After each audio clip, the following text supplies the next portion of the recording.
Doctor Shahbaz Gill साहब, president Vladimir Putin सन 2000 से 2 दहाइयों में उन्होंने रशिया को किस स्टेज पे लाके खड़ा किया है? क्या उन्होंने मुख्तलिफ किया है जिससे कि रशिया दोबारा से अब इंटरनेशनल पॉलिटिक्स में एक मेजर प्लेयर बन चुका है? देखिए अरशद साहब, आप रिपोर्टर से आपने सहाफत का सफ़र शुरू किया है।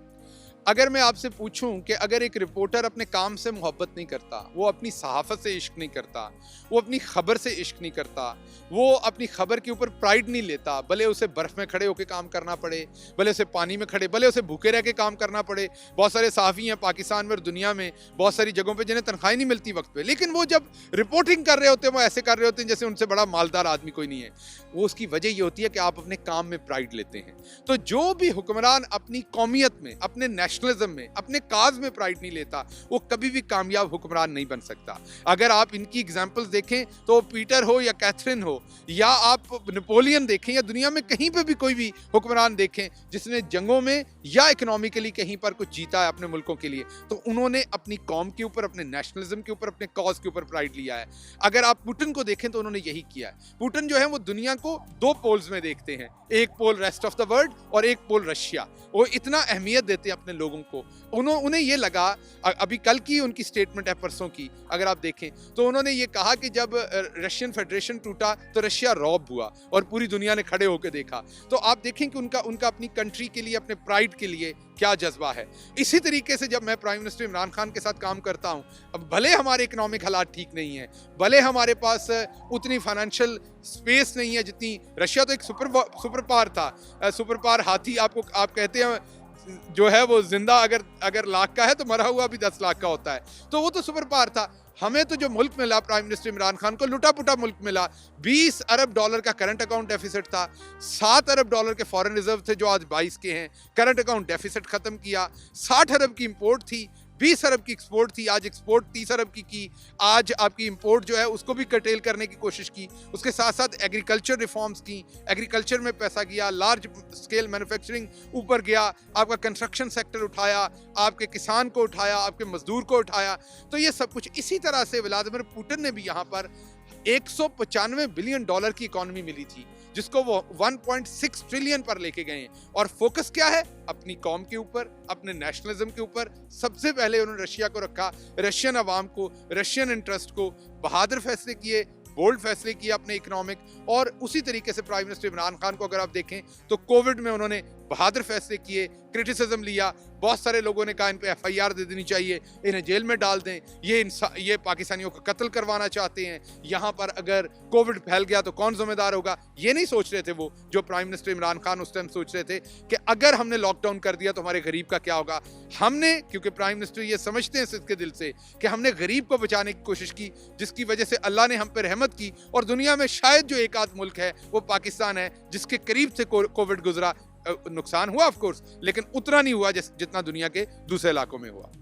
जो रशियन इकोनॉमी है उसका रिवाइवल भी हम देख रहे हैं। और अगर आप सिर्फ एनर्जी सेक्टर में देखें, एक कोशिश बाकायदा तौर पे की गई कि क्रूड ऑयल है उसकी कीमतें ज़्यादा ना बढ़ें, क्योंकि Russia second largest oil exporter भी है।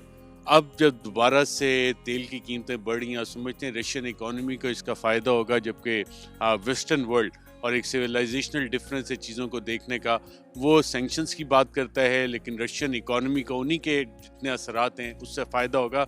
सदर पुतिन ने अपने कार्ड्स स्मार्टली खेले हैं आपके ख्याल में? देखिए, मैं, आपको पता है कि पहले मैं इस चीज़ के ऊपर जब सिर्फ अमेरिकी प्रोफेसर के तौर पे आपसे प्रोग्राम करता था तो इस पर वाज़े रद्द अमल देता था। अभी भी शायद मैं दे सकता हूँ, लेकिन मेरी जो हुकूमती पोजीशन है उसके ऊपर मैं इसके ऊपर वज़ीर आज़म के तर्जुमान के तौर पर मैं इस सवाल में जो फ़ॉरेन ऑफिस है उसको फ़ॉरेन पॉलिसी के ऊपर कमेंट करने दूंगा। लेकिन जो उनकी इकोनॉमिक पॉलिसीज़ है, जैसा आपने कहा, जो ऑयल का इस टाइम क्राइसिस है दुनिया में, of course Russia second largest oil producing country है। ऑयल की कीमत जितनी ऊपर जाएगी ऑफ कोर्स रशिया को उसका फ़ायदा होगा। लेकिन लार्जर कैनवस पे अगर आप देखें तो दुनिया को कॉन्फ्लिक्ट का हमेशा नुकसान होता है। प्राइम मिनिस्टर इमरान खान हमेशा कहते हैं पीस, रिस्पेक्ट, म्यूचुअल अंडरस्टैंडिंग और एक दूसरे को इज्जत देके, एक दूसरे की बातचीत समझ के, सुन के अगर आगे चला जाए तो पूरी दुनिया का फ़ायदा होगा। चीन और रूस के ताल्लुकात देखें और अब पाकिस्तान की री इंगेजमेंट, तो इन ताल्लुकात को आप आगे किधर जाता देख रहे हैं डॉक्टर साहब? मैं इन ताल्लुकात को बहुत ही बेहतर सिमत में देखता हूँ, क्योंकि अगर आप माजी को देखें तो जब यूनाइटेड स्टेट्स ऑफ अमेरिका और चाइना के आपस में रिलेशनशिप डेडलॉक पे थे, कोई रिलेशनशिप नहीं थे, उनके रिलेशनशिप में उतनी सर्दी थी जितनी इस टाइम यहाँ पे है, जिसमें आपके हाथ फ्रीज हो गए हैं, तो उसी तरह के रिलेशनशिप में पाकिस्तान ने वो वार्मथ प्रोवाइड की थी। पाकिस्तान ने अमेरिका के लिए चाइना के दरवाजे खोले थे। पाकिस्तान ने ही किसिंजर इरा के आगे पीछे जो सारा काम किया था वो पाकिस्तान की ही वो डिप्लोमेसी थी जिसकी वजह से उस ज़माने में चाइना और अमेरिका जो है वो सफारती तौर पर एक दूसरे के करीब आए और जिसका दोनों मुल्कों को फ़ायदा हुआ, दुनिया को फ़ायदा हुआ और ख़ित्ते को फ़ायदा हुआ। हम तो सबका भला चाहने वाला मुल्क हैं और आज पाकिस्तान दोबारा चाहता है कि जिसकी भी मदद कर सके। प्राइम मिनिस्टर इमरान खान की तो ये पॉलिसी है। अगर आप देखें तो प्राइम मिनिस्टर इमरान खान ये समझते हैं कि अगर आपने गुर्बत ख़त्म करनी है तो पहले कॉन्फ्लिक्ट्स को साइड पे रखना पड़ेगा, बातचीत करनी पड़ेगी। लड़ाई करने से गरीब का नुकसान और ज़्यादा होगा। वर्ल्ड वॉर 1 में भी हमने देख लिया, वर्ल्ड वॉर 2 में भी हमने देख लिया, उसके बाद के भी सारे कॉन्फ्लिक्ट्स में देख लिया, अफगान कॉन्फ्लिक्ट में भी देख लिया। सबसे ज़्यादा जो मारा जाता है वो गरीब मारा जाता है। पाकिस्तान और रूस अफगानिस्तान को क्या अब एक ही लेंस से देख रहे हैं? देखिए, पाकिस्तान की जो पॉलिसी है अफगानिस्तान के ऊपर वो प्राइम मिनिस्टर इमरान खान ने बड़ी वाजे कर दी है। एक तो उन्होंने अपना जो स्टांस है वो दहाइयों से एक ही है प्राइम मिनिस्टर का और वो ये है कि जंग सलूशन नहीं है। दूसरी, प्राइम मिनिस्टर इमरान खान ने जो एक बड़ी वाजे स्टेट्समैनशिप का, बल्कि मैं ये कहूँगा कि उन्होंने एक वर्ल्ड लीडर होने का सबूत दिया। वो ये दिया कि सबसे पहले वो थे जिन्होंने ये आवाज़ उठाई थी कि अफगानिस्तान के आम आदमी का सोचें, आम अफगान का सोचें, आम अफगान गरीब का सोचें, बच्चे का सोचें, औरत का सोचें, बूढ़ों का सोचें। आप ह्यूमन राइट्स की बात करते हैं, आप वेमेन राइट्स की बात करते हैं, आप चिल्ड्रन राइट्स की बात करते हैं, तो फिर अफगान बच्चे, बूढ़े, औरतों के हकूक़ के ऊपर आप आंख कैसे बंद कर सकते हैं? प्राइम मिनिस्टर इमरान खान थे जिन्होंने विंटर से बहुत पहले कहा था।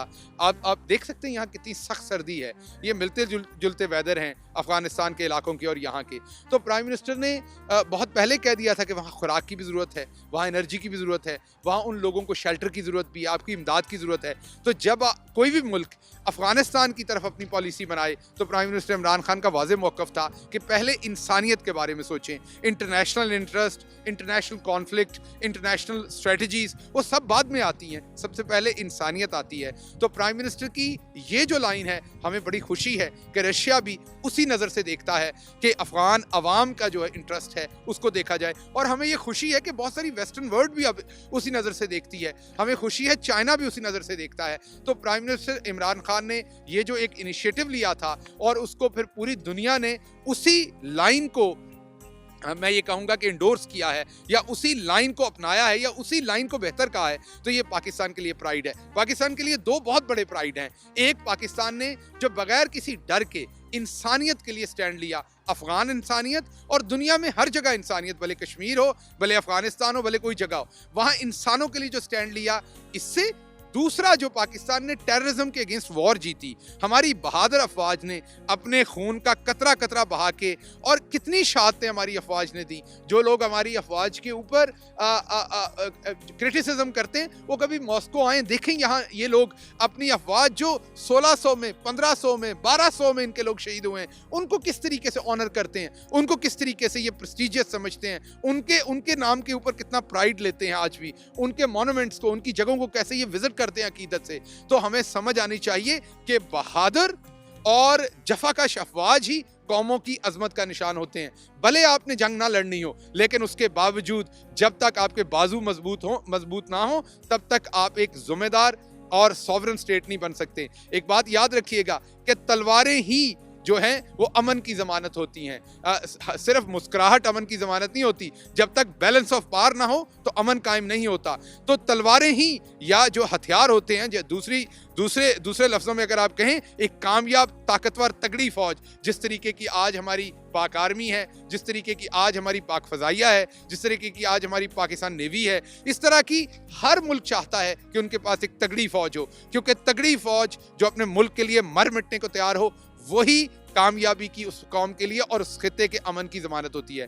तो जो रशिया है उसकी जो सोच है अफगानिस्तान की तरफ, वो भी अल्लाह का शुक्र है वही है। और हमें तीसरी चीज जिस पे प्राइड लेना चाहिए वो ये है हमारी कोविड के ऊपर जो प्राइम मिनिस्टर इमरान खान की पॉलिसी थी। अगर आप देखें तो पाकिस्तान में दुनिया में इमरान खान पहले हुक्मरान थे जिन्होंने ये स्मार्ट लॉकडाउन का बात की, जिन्होंने गरीब को बचाने की बात की, और फिर पूरी दुनिया ने सराहा उसको, भले इकोनॉमिस्ट हो, वर्ल्ड बैंक हो, वर्ल्ड हेल्थ ऑर्गेनाइजेशन हो, दुनिया यूनाइटेड नेशन हो, तमाम लोगों ने कहा कि जो प्राइम मिनिस्टर इमरान खान के इकदाम थे गरीब को बचाने के, वही एक तरीका था कोविड से बेस्ट निपटने का, और आज वो प्रूव हुआ। तो ये 3 प्राइड है हमारे पास, पाकिस्तान के पास, जो पाकिस्तान को मिले, जिसपे हर पाकिस्तानी को फख्र होना चाहिए, और उन्हें फख्र होना चाहिए कि ऐसा शख्स जिसका नाम इमरान खान है वो पाकिस्तान का हुक्मरान है, जिसने वर्ल्ड अरीना के अंदर पाकिस्तान को ये 3 प्राइड पिछले 1-2 साल के अंदर लेकर दिए। डॉक्टर शहबाज गिल साहब, भारत और रूस के ताल्लुकात काफ़ी अरसे से कहा जाता था स्ट्रेटजिक, नई दिल्ली में पाकिस्तान की और रशिया की इंगेजमेंट को कैसे देखा जाएगा? देखिए, जो हम मीडिया को देख रहे हैं इवन प्राइम मिनिस्टर के इस विजिट को, तो जो हिंदुस्तान जो नैरेटिव पिच कर रहा है वो अपनी आबादी, अपनी मार्केट का नैरेटिव पिच कर रहा है, और ये कह रहा है कि रूस को देखना पड़ेगा कि क्या पाकिस्तान ज़्यादा प्रॉफिटेबल कंट्री है या हिंदुस्तान ज़्यादा प्रॉफिटेबल कंट्री है। तो क्योंकि वो बनिए वाली जहनीत है उनकी, तो वो उसी बनिए वाली जहनीत में पैसे को तोलते हैं। वो ये नहीं देखते कि स्ट्रेटेजिक अलायंस क्या होते हैं, खित्ते की लार्जर पॉलिटिक्स क्या होती है। वो ये नहीं देखते कि किस्मत को आप नहीं हरा सकते, वो ये नहीं देख सकते कि मुकद्दर को आप नहीं हरा सकते, वो ये नहीं देख सकते कि अगर उनके पास मोदी है और पाकिस्तान के पास इमरान खान है तो इसका आप कुछ नहीं कर सकते। तो पाकिस्तान, अल्लाह का शुक्र है कि आज खित्ते के अंदर एक बहुत ही बाइज्जत और इम्पॉर्टेंट जगह के ऊपर खड़ा है। इसलिए आप ये जहन में रखिएगा कि जब तक आप अपनी इज्जत नहीं करते तब तक कोई नेशन आपकी इज्जत नहीं करती। जब तक आपके पास ऐसा हुक्मरान नहीं होता जिसको अपनी कौमियत पर, अपने नेशनलिज्म के ऊपर, अपनी कौम के ऊपर फख्र ना हो, अपने उस मुल्क के होने के ऊपर फख्र ना हो, तो बाहर भी आपकी कोई इज्जत नहीं करता। जब आपका मकसद सिर्फ और सिर्फ दूसरों की अपीजमेंट हो, आपका मकसद ऐसी खारजा पॉलिसी बनानी हो जिससे ऐसे मुल्कों के आका आपके खुश रहें जहां आपके लूट के अपनी सारी दौलत रखी हुई है, तो आप कभी पाकिस्तान के लिए नहीं सोचेंगे, अपने मुल्क के लिए नहीं सोचेंगे। इमरान खान का आपको फायदा ये है, और जिस वजह से हम हिंदुस्तान जो हमसे कई गुना बड़ा है, जो स्ट्रेटेजिकली भी उसने बहुत बेहतर अलायंस किए हुए थे, आज हम चंद सालों में हिंदुस्तान को पीछे पछाड़ने में इसलिए कामयाब हुए हैं कि आपके पास एक ऐसा वजीर आजम है और उसके साथ साथ आपके पास ऐसी आर्मी की लीडरशिप है जो पाकिस्तान को पहले रख रही है, जो पाकिस्तान के लिए फैसले कर रही है। और अगर आप देखें तो रशिया ने जिस तरीके से पाकिस्तान की तरफ कदम बढ़ाया है और पाकिस्तान ने रशिया की तरफ, हिंदुस्तान कुछ भी कर ले, जो पाकिस्तान की इस खित्ते के अंदर अहमियत है, जो पाकिस्तान की रशिया और चाइना के दरमियान अहमियत है, जो पाकिस्तान की गल्फ और सेंट्रल एशिया के दरमियान अहमियत है, उसको कोई ना अब रद्द कर सकता है ना पीछे कर सकता है, क्योंकि हमें नजर आ रहा है कि अल्लाह की रहमत हमारे साथ है।